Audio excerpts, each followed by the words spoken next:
We bought this exact Ferrari and this V10 twin-turbo diesel to build the world's first diesel Ferrari.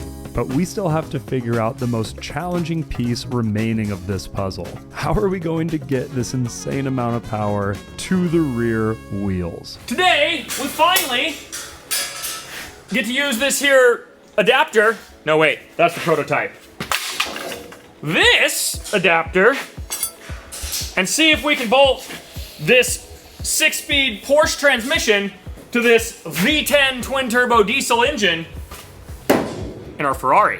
This turned out so satisfying. So nice. I'm very excited about it.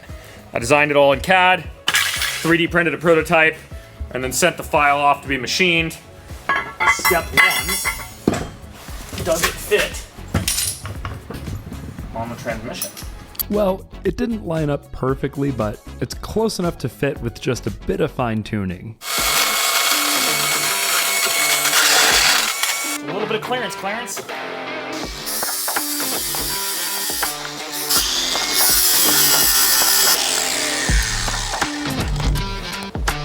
That bearing is not coming out of there. I was trying to get the little pilot bearing for the end of the starter out of there and put it in there.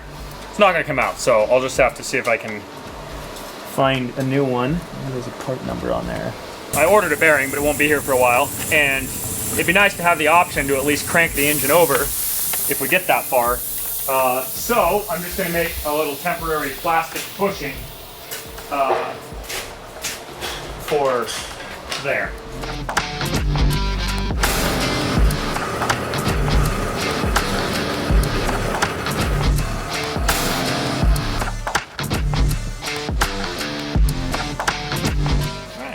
Should do it. Realistically, this would probably last pretty much the lifetime of this vehicle. It only needs to be a bearing while the starter is turning. Now the fun part, getting this lined up with the engine. So this is just gonna hold up the back end of the transmission while I get it in there. So that'll just go there. But the transmission has to go in first, so it'll be a Cool. Steve-O assist situation. Well, I'll have this on deck. Probably a couple pounds. At least 4.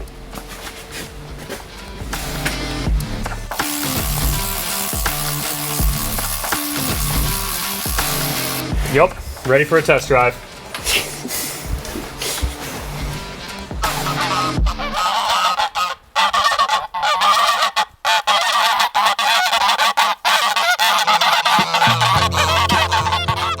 Well, average Monday, I got a pocket full of ducks. Look at these little guys. Fresh out the eggshell. We'll take them over to join the rest of them. We've got a little brooder set up. Yeah, how many you got over there now? With these 4, I don't know. I think we're getting to the upwards end of the 20s.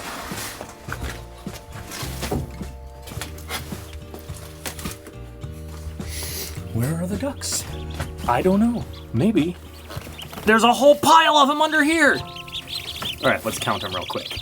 All right, 1, 2. Make sure you get them in a row. 3, 4, 5, 6, 7, 8, 9, 10, 18, 19, 20. 24 little baby ducks. That one just fell over. Go in there.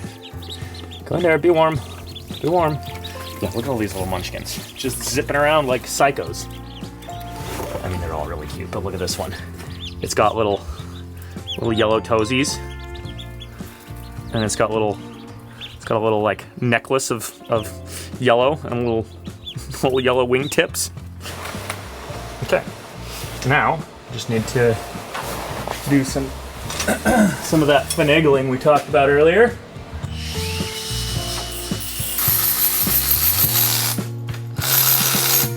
I'm just looking at this, and the position of the transmission is not ideal. I measured the angle a lot, but apparently I got it wrong. It's tilted to one side, which isn't the worst problem in and of itself, but it's also low enough that the axle is going to run into that frame rail. Oh. Even on the side where it's tilted. Like if it was tilted a couple degrees, that wouldn't be the end of the world, but tilted a couple degrees and super low in there. Actually, looking at the engine, it could go a degree up and it would be level. So if I went like 2 degrees, I'd kind of split the difference on it. And the easiest way to achieve this is a motor mount spacer.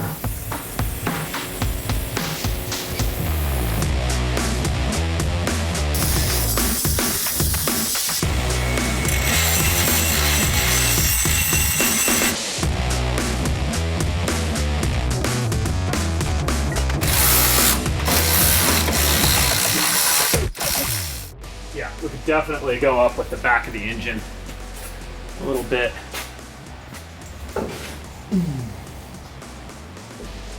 The engine is pretty dang flat now to everything else. The freaking transmission is just a bit crooked. Oh man, I really thought I measured that right. Well, too late now. I'm not gonna spend another $1,000 to have that remachined and wait another month to get it. Here we are on our miniest of mini 4x4s to tell you about the sponsor of this video, AG1 Next Gen Daily Health Drink. It is clinically shown to help support gut health and fill in common nutrient gaps. AG1 replaces the need for multivitamin, probiotics, and more. Just 1 scoop, or if you're traveling, you can get a travel pack, shake it up in any bottle of water, and you are good to go. Doesn't get easier than this. Now that it's spring, a lot of us are simplifying our morning routines, and what a better way to get rid of all these jars in the cupboard. And best of all, AG1 has a great deal for you grind hard fans. All you need to do is go to drinkag1.com/GHPC or scan the QR code and you will get an AG1 flavor sampler and a bottle of vitamin D3 plus K2 free in your welcome kit with your first subscription of AG1.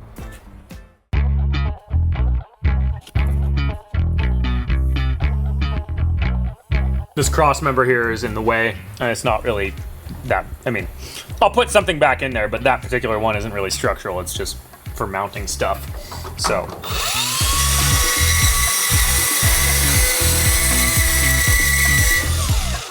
Bye, Felicia. Get it out of the way so I can get the transmission up a little bit higher. Probably still not enough to clear this though, huh, with the axle. Oh no, I'm just gonna have to notch that. But I can't really do that until I have axles.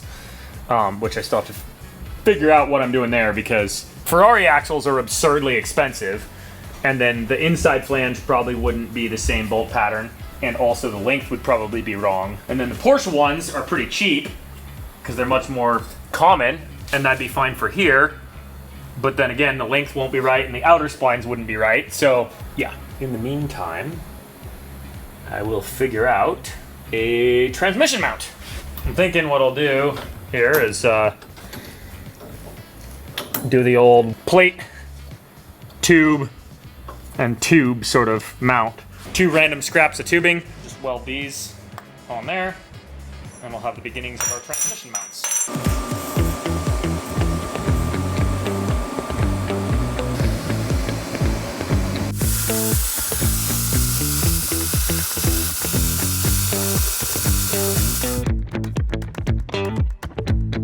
Now I just have to figure out the plates or whatever is going to hold it to the transmission.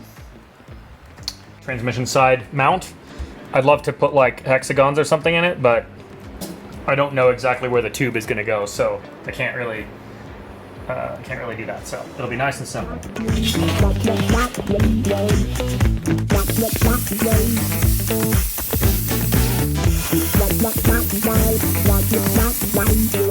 These are kind of the same settings, except this one I turned up the feed rate and the amperage a little bit. So this one was like maybe a little too slow. I don't know. These bolt holes are all in different planes, so I'm gonna need spacers. Spacers. Spacers. Many spacers. These ones are actually 10 mil.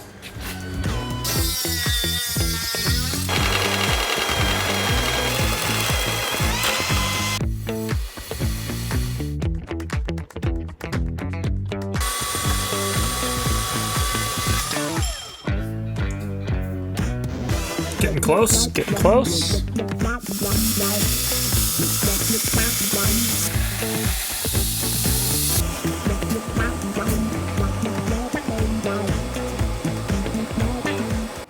Nice. We have one transmission mount. Obviously, I'm going to lop off this extra tube here, parallel to this, and it'll look really nice. It actually is almost the same angle as that. It looks pretty cool. You know, for what it's worth.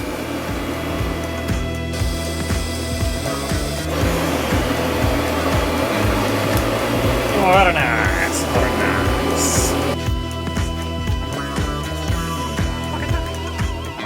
Should get him some little, Squirmy little bugger. What's that, Steven? get him some little goggles and teach him to weld. Yeah, little shop duck.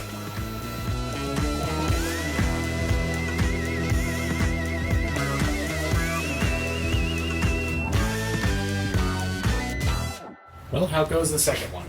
Good. Quite a bit faster than the first. So that's a plus.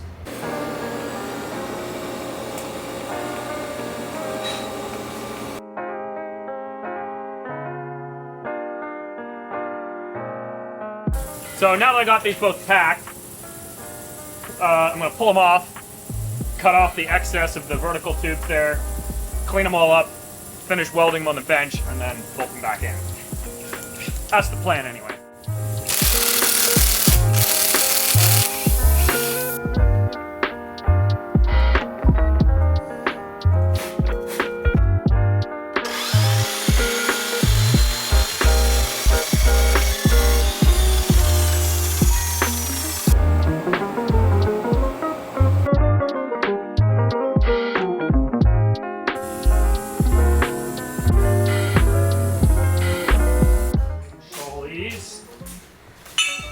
Ooh, that one's still warm.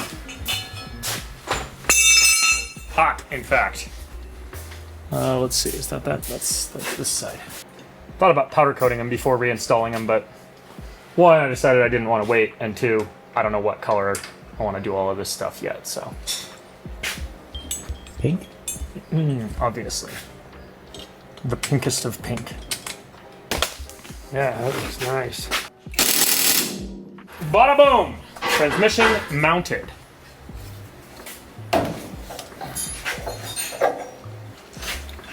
How's about that?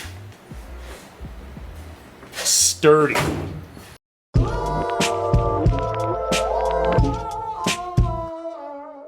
Now we've got the transmission all mounted in here. The next big complicated thing I have to solve is the axles. Obviously, this end is Porsche bolt pattern, and I did some research, and conveniently, it's the same diameter and bolt pattern as a Porsche 930 CV joint. They're extremely common in the off-road, you know, buggy building, anything performance community. So for the inside end, that's easy. I can just order a set of Porsche 930 CV joints, and they will bolt right onto there. And the other good news is that getting 930 axles custom length is extremely easy as well, because people use them for all sorts of custom buggies. So the next part that I need to figure out is the outside, because that I need a spline stub here, and I was a bit stumped on what to do about that, and then I realized there's a chance I can find a spline stub adapter that goes from this spline pattern to a 930 CV pattern.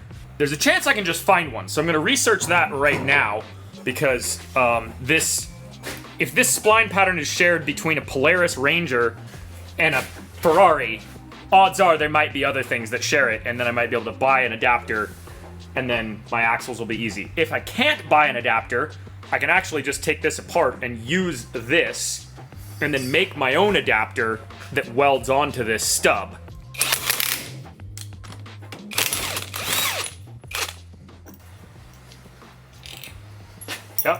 think it's safe to say that works. It is.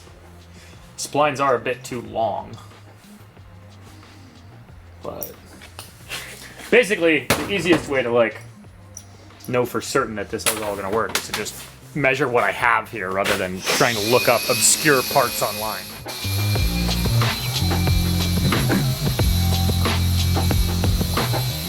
Turns out, the front axle stub from the 6x6K truck is actually, well, it's the same splines as the rear one that I was messing with earlier, but more importantly, it's the right length.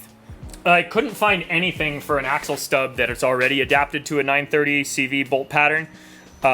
So, you know, it sounds like more fun to do it myself anyway. So basically, I just have to figure out what my maximum diameter is inside of this hub here. That has to go all the way inside there. There's not a lot of extra room on the outside of it. But if I take this little metal plate off of there, this little ring, that gets me another couple millimeters. Basically, what I want to do is machine something that slides over this and can be welded around the outside, because that'll be stronger than if it's just butted onto here and welded. It just so happens, though, that I had in the parts bin two that were already disassembled because they'd blown up. This is why you don't throw anything away, folks! Even blown up CVs, because you never know when you're gonna need a very specific spline. Prepare to be amazed at this blade's cutting ability.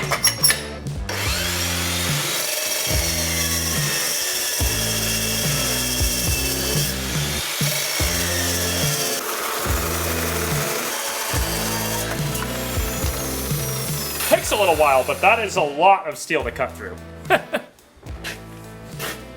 Might as well cut both while I'm at it. No, might as well make the first one. See if it works. 9 pounds, 5.5 ounces. That's like the weight of a large baby. That's crazy when you put it that way. Let the reduction of weight begin. Okay, so first off, I'll make a center point, drill a hole through it.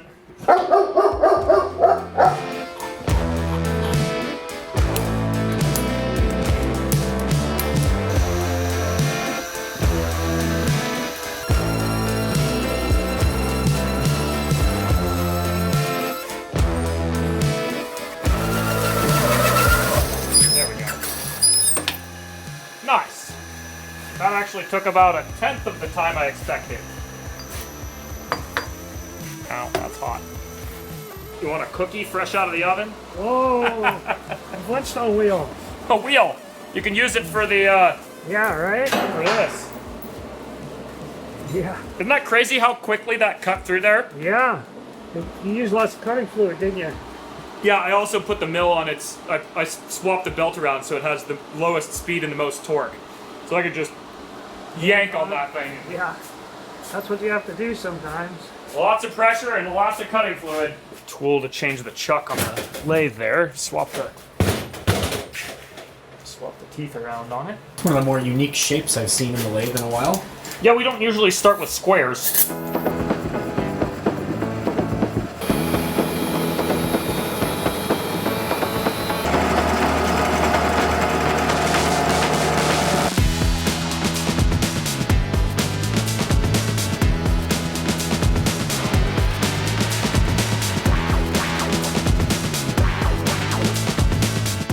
Behold,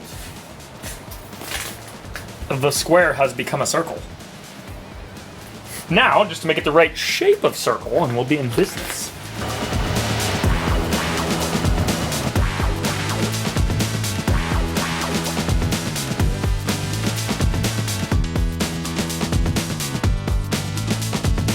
I actually just put a little bit of a bevel on the end of the chuck jaws. Let's see if you can get that clamped correctly. Yeah. Because if I can't get that clamped straight, then this whole operation is kind of pointless.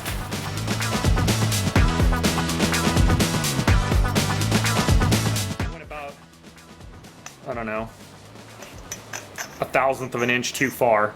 So it's not press fit, but That's easy to do. That's okay. It's all gonna just be welded anyway, so it's gonna change shape a little bit and warp a little bit. So this is the stage pretty much at which I'll weld it. And then after it's welded, I'll drill the bolt pattern. Well, I better figure out how exactly I'm gonna drill the bolt pattern first, because this... With the drill bit. Yes, Chris, with the drill bit. No, I mean how exactly I'm gonna, because with this tall of a thing, Right, it's gonna be really hard. it's gonna be hard to get it in the mill. So, Can you turn it over? no, I don't, because the bolt pattern would be like, Oh, I see. you know, like in the corner there, I think. I don't know, I haven't laid it out yet, but I just want to make sure I have a plan before I weld it. You know what would be a real bummer?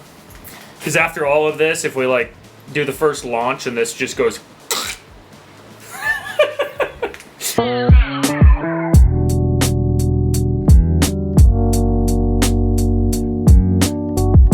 I have 4 ducks in my hood. This one I brought over from the brooder, and these 3 just hatched. It's a great way to transport them and keep them warm. Yo, get in there, little guy. Stay warm. Keep your brethrens warm. This is a very bizarre feeling, having ducks crawling around inside my hood. Just an average Thursday at Grindhard. Be free, little dude. Well, you got quite the squad now. We do. All right, you guys go figure out where it's warm.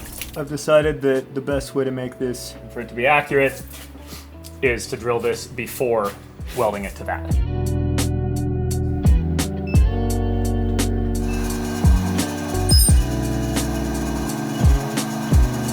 With this digital readout here, you could theoretically drill each hole all the way around and then switch tools and re-drill and then switch tools and then, or you can switch tools each time, which I find a little bit easier because switching tools is really quick. Finding the exact 0 point there takes a little longer.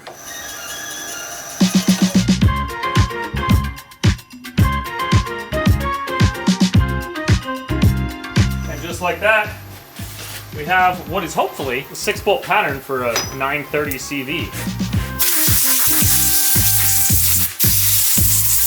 Oh look, Chris is finally here. It's a miracle. What's with the yellow glasses? You like them? Yeah, they're pretty stylish.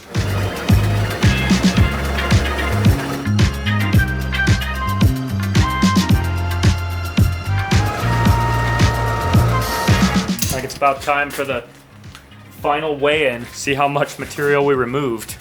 That's like 3 pounds, maybe. Yeah, that's what I was gonna say. Maybe like 2.5-ish. 3 pounds, 1 ounce. Steven's getting real specific. Yeah. It's like the Price is Right. They go $1 over. So we started at 9 pounds 5.5 ounces, and we were down to 1 pound 13.5 ounces. Wow, we were... I win by being the closest. Wow. So that means I just machined. You made a lot of sawdust. I mean, yes, 7+ pounds of metal that I machined off of it. That's ridiculous. It's a little hard to tell because both sides are threaded, but I should be able to get a pretty good idea of if it lines up. Well, I can thread from threads straight into threads. I'd say that's about as perfect as it gets. Wow, not bad for a hairbag from Grindhard. I'm heating up the center bit there on the wood stove and leaving this side cold so it'll fit a little bit more snug. When I go to tack it, it'll be nice and tight.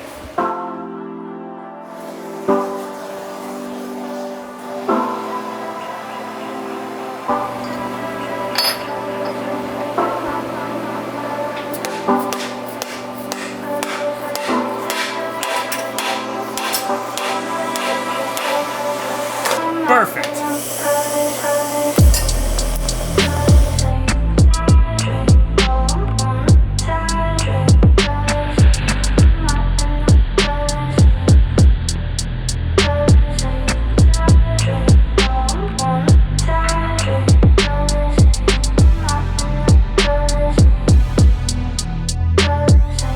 We'll just put it right in here, Chris.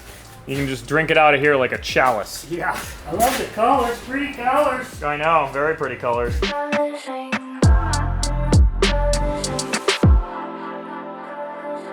that it's all welded, let's see. A little bit of cleanup. And that is a pretty nice adapter.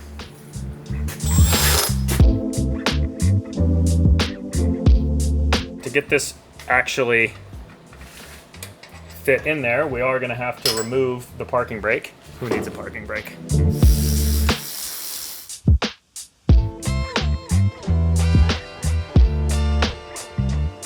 Now, how are you attached? This little sleeve thing. Problem solved. My half a day of machining. See if it actually fits. Looks like it'll work to me. Yeah, I think so. And time for copy and paste. Or in this case, cut and paste. Cut and copy? Copy and cut? I don't know. I gotta make another one.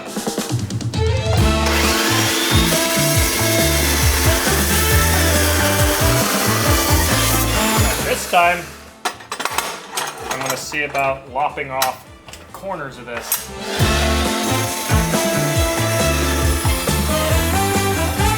There we go. Removed a few good-sized chunks off the edges. That'll make it easier when I go to put it in the lathe. Although, now that I look at it, it'll make it slightly harder putting it in the mill. How many sides is this hexagon? 1, 2, 3, 4, 5, 6, 7, 8. An 8-sided hexagon, wow.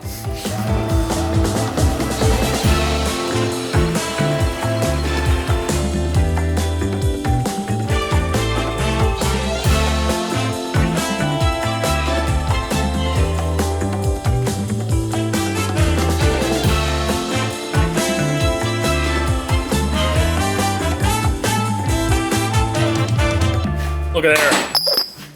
Couple adapters, which not only work to adapt Porsche 930 CVs to a Ferrari, but also to the front end of a Polaris Ranger.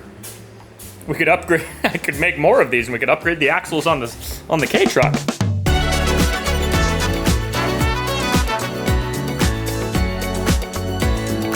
I shouldn't just turn this down a little bit so it can stick farther through. You can see here. This is as far as it pulls through with a decently beefy washer, which we need. It just isn't quite enough. Without the washer, it kind of goes far enough. Let's just see what we have in the bin labeled "These nuts." Because maybe we have one that's more like that. Maybe if I took one of these and shaved this backside down a little bit, then it would have the flange. That's a lock nut, is it the right? Ooh. Yeah, I like that. Yeah. That's perfect. Look at that.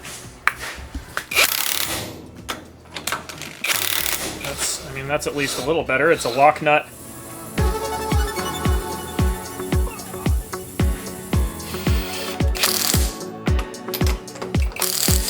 Look at that.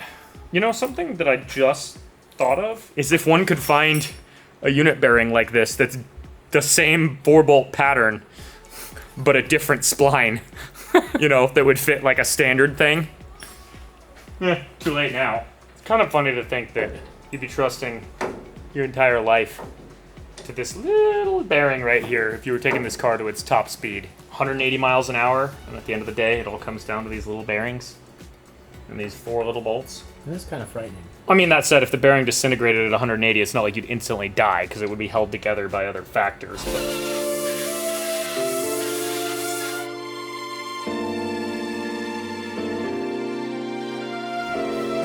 just like that, we got ourselves some adapters.